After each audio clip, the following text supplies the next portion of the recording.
తాకట్టులో ఉన్న బంగారాన్ని విడిపించి ఆ రోజు ఆన్లైన్ రేటుకే మేము కొంటాం. Sharma gold company. నమస్తే, వెల్కమ్ టు సుమన్ టీవీ. నేను మీ అమ్మి. ప్రస్తుతం మనతో ఉన్నారు ప్రముఖ ఆధ్యాత్మికవేత్త, ప్రముఖ జ్యోతిష వాస్తు పండితులు డాక్టర్ గుండపూడి శివ సుధీర్ శర్మ గారు ఉన్నారు. గురుగారితో మనం మాట్లాడదాం. నమస్కారం గురుగారు. శ్రీమాత్రే నమః. శ్రీ గురుభ్యో నమః. గురుగారు, ఈ క్రోధినామ సంవత్సరంలో అసలు వృషభ రాశి వారికి అండి ఏ విధంగా ఉంటుంది, అలానే ఈ రాశి వారికి సంబంధించి ఆదాయం కానీ వ్యయం, రాజపూజ, అవమానం గురించి తెలియచేయండి. ఈ సంవత్సరంలో మంచి ఉన్నతమైనటువంటి లాభాలు పొందేటువంటి అఖండమైనటువంటి రాజయోగం కలిగేటువంటి రాసుల్లో వృషభ రాశి ఒకటి. వారికి ఆదాయం 2, ఖర్చు 8, రాజ్యభుజ్యం 7, అవమానం 3 వీరికి. కానీ వీరికి ఉండేటువంటి లాభం ఏమిటి అంటే మే 2వ తారీఖు తర్వాత వారి జన్మస్థానంలోకి గురుగ్రహ ప్రవేశం జరుగుతుంది. గురుగ్రహ ప్రవేశం ద్వారా మనం అనుకునేటువంటి సకల సంకల్ప సిద్ధి అనేది జరుగుతుంది తప్పనిసరిగా. ముఖ్యంగా వివాహం కానిటువంటి వారు చాలా సంవత్సరాల నుంచి వెయిట్ చేస్తూ ఉంటారు చూడండి, వీళ్ళకి తప్పనిసరిగా వివాహ యోగం అనేది మే 2వ తారీఖు తర్వాత నుంచి ఉంటుంది. మంచి యోగం ఉంటుంది. అలాగే మంచి ఉద్యోగ ప్రమోషన్స్ కోసం ఎదురు చూసేటువంటి వాళ్ళకు కూడా మంచి కాలం. చిన్న ప్రయత్నం, అసలు ప్రయత్నం చేయకుండా ఏది రాదు, అడగని అమ్మైనా పెట్టదు. కాబట్టి మనం ప్రయత్నం చేయాలి. తప్పనిసరిగా వీళ్ళు అనుకున్నటువంటి మంచి ఉద్యోగ స్థితికి పొందుతారు. ఉన్నత ఉద్యోగాలు వస్తాయి. మంచి కొత్త ఉద్యోగాలు రావాలనుకునేటువంటి వారి కొత్త కొత్త ఉద్యోగాలు వస్తాయి. మంచి విశేషమైనటువంటి యోగంలో ఉంటారు వీరు. ఇప్పుడు ఆర్థికంగా ఎలా ఉండొచ్చండి ఈ రాశి వారికి సంబంధించి? ఆర్థికంగా విపరీతమైన సంపాదన పెరుగుతుంది వీరు. నిజంగా అంటే ఎవరైనా సామాన్యంగా మనం ఏంటి 100% కష్టపడితే 100% ఫలితం వస్తే హ్యాపీ. కానీ వీళ్ళకి ఒక 50-60% ఎఫర్ట్తోనే తప్పనిసరిగా మంచి 100% లాభాలు చేకూరుతూ ఉంటాయి. ఆర్థికపరమైనటువంటి యోగాలు విశేషంగా ఉంటాయి. అంతేకాకుండా వీరికి స్త్రీ మూలకమైనటువంటి ధనం కూడా లభిస్తూ ఉంటుంది. ఆడవాళ్ళ ద్వారా అంటే భార్య ద్వారా ఆస్తి రావడం కానీ, లేదంటే కొత్తగా పెళ్ళైనటువంటి వాళ్ళకు కూడా అమ్మాయి ద్వారా కొత్త ఆస్తి వీళ్ళతో కలవడం కానీ, ఇట్లాంటివి జరుగుతూ ఉంటాయి. అంతేకాకుండా వీళ్ళు చేసేటువంటి ప్రతి పనిలో కూడాను స్త్రీలు వెనక నుండి వీళ్ళకి సహాయాన్ని అందిస్తూ ఉంటారు. అంటే స్త్రీ మూలకమైనటువంటి ధనం, సేవలు ఈ సంవత్సరం వీళ్ళకి విశేషమైనటువంటి స్థాయిలో ఉంటాయి. ఇప్పుడు ఒకవేళ వ్యాపారం కొత్తగా స్టార్ట్ చేయాలనుకుంటున్నా, ఈ సంవత్సరం వాళ్ళకి ఎలా ఉంటుందండి? వారు కూడా మే 2వ తారీఖు తర్వాత స్టార్ట్ చేయమని చెప్పండి. అంటే ఇప్పుడు మనం ఒక ముహూర్తం పెట్టుకొని ఒక పని ప్రారంభిస్తాం. అది పెళ్లి కావచ్చు, గృహ ప్రవేశం కావచ్చు, శంకుస్థాపన కావచ్చు, ఏదైనా. లేదా ఆ ముహూర్తం ఇంపాక్ట్ ఆ జీవితం మొత్తం మీద ఉంటుంది. కాబట్టి అలానే ఎలా ఉంటుందో అలాగే మంచి సమయంలో ప్రారంభించేటువంటి వ్యాపారాలు కానీ, పనులు కానీ తప్పనిసరిగా ఆ వ్యాపారం ఉన్నంతకాలం కూడా దాని మీద ఆ ప్రభావం చూపిస్తుంది. అప్పుడు గురుడు మన జన్మరాశిలో ఉన్నప్పుడు చేయగలిగితే సంపూర్ణమైనటువంటి విశేషమైనటువంటి లాభయోగం కలగబోతుంది వీళ్ళకి. ఇప్పుడు ప్రైవేటు ఉద్యోగస్తులు ఉంటారు, గవర్నమెంట్ రంగానికి సంబంధించండి, వీళ్ళకి ప్రమోషన్స్ కానీ ఆ విధంగా ఉంటుందంటారు ఈ సంవత్సరంలో? గవర్నమెంట్ జాబ్ హోల్డర్స్ ఎవరైతే ఉన్నారో, ప్రభుత్వ ఉద్యోగులు, వీళ్ళకి అనుకున్నటువంటి ప్రదేశాలకి ట్రాన్స్ఫర్ అవడం అనేది చాలా ఈజీగా అవుతుంది.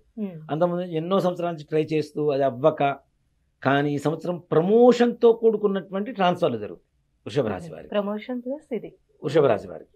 అలానే ప్రైవేటు ఉద్యోగస్తులు, ప్రైవేట్ రంగంలో ఉండేటువంటి వారికి కూడాను బాస్ దగ్గర నుంచి, అంటే వాళ్ళ పెద్దవాళ్ళ దగ్గర నుంచి, ఎవరైతే అధికారులు ఉంటారో ఉన్నత అధికారులు, వాళ్ళ దగ్గర నుంచి మంచి మన్ననలు పొందుతారు. అంతకాలం వరకు కూడా వీళ్ళు పనిచేస్తున్న వీళ్ళని తిట్టుకునేటువంటి ఆ పై అధికారులు కూడా ఈ సంవత్సరం మాత్రం వీళ్ళని, అంటే వీళ్ళు పడేటువంటి కష్టానికి తగినటువంటి గుర్తింపు దొరకబోతుందని చెప్పొచ్చు. అలాగే రాశి వారికి అంటే ఏమైనా ఆరోగ్య సమస్యలు ఉంటాయంటారా? ఆరోగ్య సమస్యలు పెద్దగా ఏం లేవమ్మా. దేనికంటే ఏకాదశంలో రాహువు, పంచమంలో కేతువు, జన్మంలో గురుడు. కాబట్టి విశేషమైనటువంటి అనారోగ్య సమస్యలు ఏమన్నా ఉన్నా కూడా తీరిపోయి ఆరోగ్యవంతులుగా మారతారు ఈ సంవత్సరం. ఇప్పుడు వ్యవసాయ పరంగా ఎలా ఉంటుందండి ఈ రాశి వారికి సంబంధించి? వ్యవసాయ పరంగా కూడా చాలా బాగుంటుంది. మంచి విశేషమైనటువంటి ధనయోగం కలుగుతుంది. ఇక్కడ ముఖ్యంగా ఈ సంవత్సరం ఎవరైనా సరే ఎర్రటి వస్తువులు ఏదైనా పంట పండిస్తే తప్పనిసరిగా మంచి లాభదాయకంగా ఉంటుంది. కందులు ఇట్లాంటివి ఏవైతే ఉంటాయో ఇట్లాంటి వాటిల్లో మంచి లాభదాయకమైనటువంటి విషయం ఉంటుంది వాళ్ళకి. రాజకీయ పరంగా ఎలా ఉంటుందంటారండి? రాజకీయ పరంగా కూడాను అంటే వాళ్ళు ఊహించారు, మనం పోటీ చేస్తాం, గెలిస్తే గెలుస్తాం లేకపోతే లేదు అనుకునేటువంటి పరిస్థితుల్లో కూడాను ఈ రాశిలో ఉండేటువంటి వాళ్ళు పోటీ చేయడం ద్వారా అవతల వాళ్ళకి తప్పనిసరిగా పెద్ద గడ్డు పరిస్థితి అనే చెప్పాలి. వీళ్ళు గెలవడం అనేది కూడా తథ్యమనే చెప్పాలి. భార్యాభర్తల మధ్య కానీ సంతానం పరంగా ఎలా ఉంటుందంటారండి? సంతానం కలిగినటువంటి వారికి సంతానం కలుగుతుంది తప్పనిసరిగా. సంతానం కూడా సంపూర్ణమైనటువంటి ఆరోగ్యవంతంగా ఉంటుంది. పిల్లలకి కూడాను ఎవరికైతే ఆరోగ్యం బాగుంటుందో వాళ్ళకు కూడా అవన్నీ సమసిపోయి మంచి ఆరోగ్యవంతులుగా బాగుంటారు, పిల్లలు ఉంటారు. భార్యాభర్తల మధ్య కూడా మంచి అవగాహన అనేది ఏర్పడుతుంది. అంతకుముందు ఉన్నటువంటి గొడవలన్నీ కూడా పోయి చక్కగా ఎన్నో సంవత్సరాల నుంచి విడివిడిగా ఉన్నటువంటి భార్యాభర్తలు కూడా ఈ సంవత్సరం కలిసి అన్యోన్యంగా ఉండేటువంటి అవకాశం మాత్రం సంపూర్ణంగా కనపడుతుంది. ఇప్పుడు విద్యార్థులకి విదేశయానం ఉందంటారండి? విద్యార్థులకు కూడా ఉందమ్మా. ఈ సంవత్సరం విద్యార్థులు వీళ్ళు పడేటువంటి కష్టానికి తగ్గ ఫలితం ఉంటుంది. విదేశీ స్థానంలో ఇప్పుడు చాలా మంది విదేశాలకు వెళ్తూ ఉంటారు. వెళ్ళి అక్కడ ఉద్యోగం లేక కష్టపడేటువంటి వాళ్ళు కూడా ఉంటారు. ఆల్రెడీ అక్కడ వెళ్ళి ఉన్న వాళ్ళకి ఉద్యోగం లేకపోయినా ఇక్కడి నుంచి కొత్తగా వెళ్ళేటువంటి వాళ్ళకైనా సరే వెంటనే ఈ సంవత్సరం ప్రారంభమైన వెంటనే ఉద్యోగం దొరకడం, వీళ్ళు వెళ్ళిన వాళ్ళకు కూడా మంచి జాబ్ దొరకడం, ఈ రకమైనటువంటి పరిస్థితులు ఏర్పడతాయి. కాబట్టి వాళ్ళకి ఏ రకమైనటువంటి ఇబ్బందులు ఉండవు. విదేశాల్లో ఎక్కడ ఏ రకమైనటువంటి ఇబ్బందులు మాత్రం ఉండవు. అంటే ఈ రాశి వారికి ఇంకా మెరుగైన ఫలితం రావాలంటే ఎలాంటి పరిహారం చేయాలండి? తప్పనిసరిగా వీరు ఈ రాశి వాళ్ళు ఈ సుబ్రహ్మణ్యేశ్వర స్వామి వారి దేవాలయానికి వెళ్ళి ప్రతి మంగళవారం లేదా ఆదివారం సుబ్రహ్మణ్యేశ్వర స్వామి వారి దేవాలయానికి వెళ్ళి తేనెతో అభిషేకం చేయించమని చెప్పండి. ఎక్కువగా అంటే ఇప్పుడు పాలు, పెరుగు, నెయ్యి, పంచదార ఇవన్నీ వాడతాం, దీంతో పాటు తేనె వాడతాం కదా.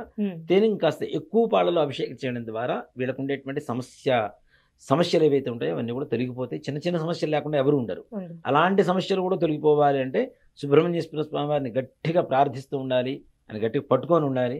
తప్పనిసరిగా అనుకున్నటువంటి పనులన్నీ కూడా సజావుగా సాగు. అంటే మంగళవారం కానీ ఆదివారం కానీ. ఈ ప్రతి రాశికి ఒక్కొక్క సమస్యలు. ఈ దేవతలతో పాటు అందరూ కూడా విశ్వరూపంలో ఉన్నారని చెప్పి మనం నమ్ముతూ ఉంటాం. అవునా? కృష్ణ పరమాత్మ విశ్వరూప సందర్శన సౌభాగ్యాన్ని ఇచ్చాడు అర్జునుడికి. అవునా? ఆ విశ్వరూపంలో ఏంటి, అందరూ దేవతలు దాంట్లోనే ఉన్నారని చెప్పి నమ్ముతూ ఉంటాం. కాబట్టి ఈ విష్ణుమూర్తి యొక్క అనుగ్రహం కలిగితే సకల కార్యాలు దిగ్విజయంగా పూర్తవుతాయి. కాబట్టి ఇప్పుడు మనం ఏప్రిల్ 9వ తారీఖు ఉగాది రోజు నుంచి మన హనుమత్ ప్రత్యంగర వారాహ యజ్ఞస్థలి ఎందు ఏదైతే మనం మహాలక్ష్మి సమేత మహాసుదర్శన హోమం చేస్తున్నామో ఉగాది నుంచి 41 రోజు పాటు జరుగుతుంది. ఇప్పుడు ఈ 41 రోజు ఈ హోమ కార్యక్రమంలో ఎవరైతే గోత్రనామాలతో లేదా ప్రత్యక్షంగా పాల్గొంటారో వారికి ఈ గ్రహస్థితి వల్ల వచ్చేటువంటి నష్టాలన్నీ కూడాను వెళ్ళిపోయి సుఖమైనటువంటి సంతోషకరమైనటువంటి జీవితాన్ని అనుభవిస్తారు. చాలా చక్కగా తెలియజేశారండి. శ్రీమాత్రే నమః.